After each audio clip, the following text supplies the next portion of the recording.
S, let's moving on to the next update. ಈ ವಿದ್ಯುತ್ ವಾಣಿ ಇದು ಸರ್ಕಾರದ ಅಂತರ್ವಾಣಿ ಆಗಬೇಕಾಗಿದೆ. ಸರ್ಕಾರದ 5 ಎಸ್ಕಾಂಗಳ ಮೇಲೆ ಸರಿಸುಮಾರು 1 ಲಕ್ಷ ಕೋಟಿ ರೂಪಾಯಿ ಹೊರೆ ಇದೆ. ಬರೋಬ್ಬರಿ 1 ಲಕ್ಷ ಕೋಟಿ ಬರ್ಡನ್ ಅಂತ ಪ್ರೈವೇಟೈಸೇಷನ್ಗೆ ಪಿತೂರಿ ಮಾಡಲಿಕ್ಕೆ ನೀವು ಮುಂದಾಗ್ತಾ ಇದ್ದೀರಲ್ಲ. ಮೆಸ್ಕಾಂ ಬಿಟ್ರೆ ಬೆಸ್ಕಾಮು, ಚೆಸ್ಕಾಂ ಬಿಟ್ರೆ ಇಸ್ಕಾಮು, ಒಟ್ಟಿನಲ್ಲಿ ಹಿಸುಕಿ ಏನೋ ಮಾಡ್ತಾ ಇದ್ದೀರಾ. ಚೆಸ್ಕಾಮು, ಹೆಸ್ಕಾಮು, ಜೆಸ್ಕಾಂ ನಷ್ಟನೇ 35,000 ಕೋಟಿ ಇದೆ. ಸರ್ಕಾರ ಸೇರಿದಂತೆ ವಿವಿಧ ಮೂಲಗಳಿಂದ ಎತ್ತಿದ ಸಾಲ ಅಂದಾಜು 50,000 ಕೋಟಿ ರೀ. ಗ್ರಾಹಕರ ಠೇವಣಿ 12,000 ಕೋಟಿ ರೂಪಾಯಿ ಸೇರಿ ಸರಿಸುಮಾರು 1 ಲಕ್ಷ ಕೋಟಿ ಖೋತ. ಸರ್ಕಾರದ 5 ಎಸ್ಕಾಂಗಳ ಮೇಲೆ ಸರಿಸುಮಾರು 1 ಲಕ್ಷ ಕೋಟಿ ಖೋತ, 1 ಲಕ್ಷ ಕೋಟಿ ಹೊರೆ ಬರೆ. ಇದು ಖರೆ. ಐ ರಿಪೀಟ್, 1 ಲಕ್ಷ ಕೋಟಿ ಹೊರೆ ಬರೆ. ಇದು ಖರೆ. ಇದುವೇ ವಿದ್ಯುತ್ ಖಾಸಗೀಕರಣಕ್ಕೆ ನೆಪ ಆಗಿದೆ. ನೋಡಿ, ಹಿಂಗಿದೆ.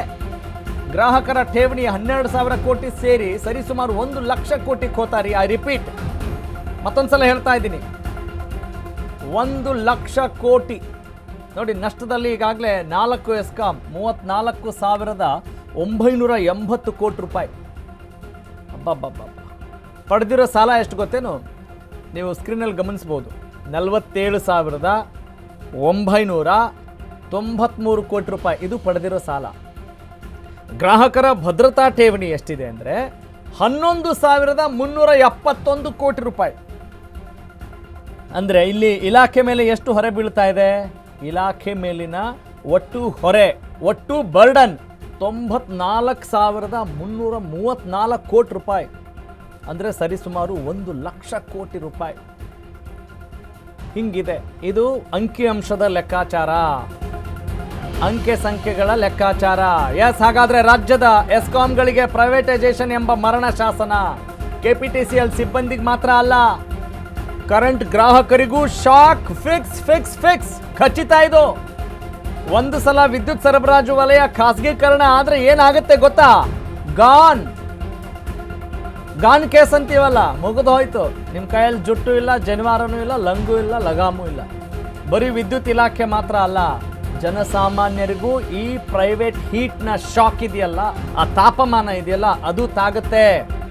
ಒಂದು ಹಂತದವರೆಗೂ ಸುಮ್ಮನೆ ಖಾಸಗಿ ಕಂಪನಿಗಳು ಸುಮ್ಮನೆ ಇರ್ತಾವೆ. ಆಟ ಆಮೇಲೆ ಶುರು ಮಾಡ್ಕೊಳ್ತಾವೆ. ಬೇಕಾಬಿಟ್ಟು ಕರೆಂಟ್ ರೇಟ್ ಜಾಸ್ತಿ ಮಾಡ್ತಾವೆ. ಪವರ್ ಸಪ್ಲೈನಲ್ಲೂ ಪ್ರೈವೇಟಾಗಿ ಆಟ ಆಡ್ತಾವೆ. ಇದು ಹೆಂಗೆ? ಸಾಮಾನ್ಯ ಜನರಿಗೆ, ರೈತರಿಗೆ, ಉದ್ಯಮಿಗಳಿಗೆ, ವ್ಯಾಪಾರಿಗಳಿಗೆ ಏನು ಸಂಕಟ ಇಲ್ಲದೆ ಇರುತ್ತಾ? ಸಂಕಟ, ಸಂಕಷ್ಟ ಎಲ್ಲವೂ ಕೂಡ ಅಕಟಕಟ ಅನ್ಬೇಕಾಗತ್ತೆ. ಆಮೇಲೆ ದಿಸ್ ಇಸ್ ದ ನ್ಯೂಸ್. ಅಂದರೆ ರಾಜ್ಯ ಸರ್ಕಾರವನ್ನು ಎಚ್ಚರಿಸಬೇಕಾಗಿರುವಂಥ ಕೆಲಸ ನಮ್ಮದು, ನಿಮ್ಮದು ಅಲ್ವೇನ್ರಿ? ಹಿಂಗಾಗಿ ಧರಣಿ ಕೂರ್ತಾರೆ. ಯಾಕಂತ ಹೇಳಿದ್ರೆ ಮುಂದೆ ಆಗಬಹುದಾದಂಥ ಎಲ್ಲ ಸಂಕಷ್ಟಗಳನ್ನು, ಸವಾಲುಗಳನ್ನು ಅದನ್ನು ಕಣ್ಮುಂದೆ ತಂದುಕೊಂಡ್ರೆ ಶಾಕ್ ಈಗಲೇ ಹೊಡೆದ್ಬಿಡುತ್ತೆ. ಹಂಗಿರುತ್ತೆ. ಹಾಗಾಗಿ ಖಾಸಗೀಕರಣ ಮಾಡೋದು, ಇವರೇನೋ ಕೈ ತೊಳ್ಕೊಂಡು ಬಿಡ್ತಾರೆ, ಏನೋ ಮಾಡಿ ಅಂತ ಹೇಳಿ. ಆದರೆ ಬರೇ ಬೀಳೋದು ಯಾರ ಮೇಲೆ? ಸಾಮಾನ್ಯರ ಮೇಲೆ, ನಿಮ್ಮ ಮೇಲೆ. ಆಯಿತು, ದೊಡ್ಡವರು, ದುಡ್ಡಿರೋರು, ಉದ್ಯಮಿಗಳು ಏನೋ ಕಟ್ತಾರ, ಅವ್ರಿಗೇನಿದು, ಅವರು ಮತ್ತೇನೋ ಆಟ ಆಡ್ಕೋಬೋದು. Yes, let's moving on. ವಿದ್ಯುತ್ ಸರಬರಾಜು ಪ್ರೈವೇಟೈಸೇಷನ್ ಗೃಹಜ್ಯೋತಿಗೂ ಗುನ್ನ ಗ್ಯಾರಂಟಿ. ಐ ರಿಪೀಟ್, ಪ್ರೈವೇಟೈಸೇಷನ್ ಗೃಹಜ್ಯೋತಿಗೆ ಗುನ್ನ ಗ್ಯಾರಂಟಿ. ಜನಪರ ಸರ್ಕಾರಗಳ ಸಬ್ಸಿಡಿ ಸ್ಕೀಮ್ಗಳು ಸೇರಿದಂತೆ ಎಲ್ಲ ಫ್ರೀ ಕರೆಂಟ್ಗೂ ಕೂಡ ಗುನ್ನ ಫಿಕ್ಸ್. ಖೋತ ಗೋವಿಂದ. ಪವರ್ ಸಪ್ಲೈ ಮಾಡೋಕೆ ಪ್ರೈವೇಟ್ನವ್ರಿಗೆ ಅಂದರೆ ಖಾಸಗೀಕರಣ ಮಾಡೋಕೆ ಅವಕಾಶ ಸಿಕ್ಕಲ್ಲಿ ಅಲ್ಲೋಲ ಕಲ್ಲೋಲ. ಇದು ಬರೆದಿಟ್ಕೊಳ್ಳಿ. ರೈತರು ಅಂತ ನೋಡಲ್ಲ, ಬಡವರು ಅಂತ ನೋಡಲ್ಲ, ದೊಡ್ಡವರು ಅಂತ ನೋಡಲ್ಲ, ಕೈಗಾರಿಕೆನೂ ನೋಡಲ್ಲ, ಯಾವ ಇಂಡಸ್ಟ್ರಿನೂ ನೋಡಲ್ಲ, ಜನರನ್ನು ಬಿಡಲ್ಲ. ವಿದ್ಯುತ್ ಕ್ಷೇತ್ರಕ್ಕೆ ಖಾಸಗಿ ಕಂಪನಿಗಳು ಎಂಟ್ರಿ ಆದರೆ ಬೇಕಾಬಿಟ್ಟಿ current rate, pump set subsidy ಕೂಡ ಖತಮ್ ಆಗುತ್ತೆ. ಮನೆಗೆ ಫ್ರೀ ಕರೆಂಟ್ ಏನಿದೆಯಲ್ಲ ಅದಕ್ಕೂ ಕೂಡ ಗುನ್ನ ಆಗುತ್ತೆ. ಹಾಗಾಗಿ ಎಲ್ಲರೂ ಕೂಡ ಆಮೇಲೆ ಶಾಕ್ ಅನುಭವಿಸಲೇಬೇಕಾಗತ್ತೆ. This is the news. This is the point to be discussed. ವಿದ್ಯುತ್ ಸರಬರಾಜು ಪ್ರೈವೇಟೈಸೇಷನ್ ಆದರೆ ಏನೆಲ್ಲ ಅನಾಹುತಗಳಾಗತ್ವೆ, ಯಾಕೆ ಇದು ಖಾಸಗೀಕರಣ ಆಗಬಾರ್ದು ಅಂತ ಹೇಳ್ತಾ ಇದ್ದೀವಿ, ಯಾಕೆಲ್ಲರೂ ಧರಣಿ ಕೂತ್ಕೊಳ್ತಾ ಇದ್ದಾರೆ ಅಂತ ಹೇಳಿದ್ರೆ ದಿಸ್ ಇಸ್ ದ ರೀಸನ್. ಅವ್ರು ಏನ್ ಬೇಕಾದ್ರೂ ಮಾಡ್ತಾರ್ರಿ. ಅವಾಗ ಸರ್ಕಾರದ ಕಪಿಮುಷ್ಟಿಯಲ್ಲಿ ಏನು ಇರಲ್ಲ.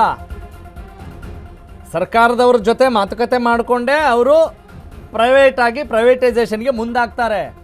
ಆಮೇಲೆ ಏನಾಗುತ್ತೆ, ಸರ್ಕಾರದ ಕೈಯಲ್ಲಿ ಏನೂ ಇರಲ್ಲ.